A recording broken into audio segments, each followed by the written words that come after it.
Hello everyone, দেখো আমি চলে এসেছি রামকৃষ্ণদেবের মঠে। তো ইনি এখানে জন্মগ্রহণ করেছিলেন রামকৃষ্ণদেব। তো কামারপুকুর এখানে। তো ওনার জন্মস্থান, বাসভিটে, সেই মাটির কুড়ে ঘর সমস্ত কিছুই রয়েছে, কিন্তু এখানে ভিডিও করতে দেয়া যাবে না। তো আমি ঢোকার মুহূর্তে একটু ভিডিও শুরু করেছিলাম, ওখানে সিকিউরিটি মানা করে দিলেন। তো ব্যাগটা আমি তোমাদের দেখাচ্ছি, ভেতরটা আর দেখাতে পারলাম না। ওর অপোজিটে যে প্রতিষ্ঠা পুকুরটা রয়েছে বিরাট বড়, সেটাও তোমাদেরকে দেখাচ্ছি। দেখো সাইডে কি সুন্দর, দারুণ না? আমার ছেলে, আমার কর্তামশাই এগোচ্ছেন, আমি ভিডিও করতে করতে যাচ্ছি তোমাদের কাছে তুলে ধরার জন্য। তোমাদের কেমন লাগলো জানিও, ভালো লাগলে অবশ্যই একটা লাইক, একটা কমেন্ট, শেয়ার করে দিও, তাই না বন্ধুরা?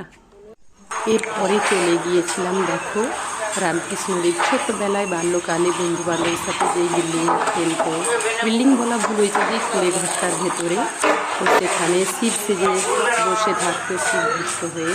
তো দেখতেই পাচ্ছ বাল্যকালে রামকৃষ্ণদেব এইভাবে থাকতেন, তো সেটাও দেখাচ্ছি। ওখানে ভিডিও করতে দিয়েছিল, ওই মূর্তির কাছে কোনো সিকিউরিটি ছিল না।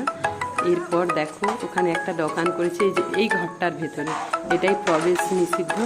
এই রুমটা এইভাবেই বন্ধ রয়েছে। তো টাটা, বাই বাই, কেমন লাগলো জানিও।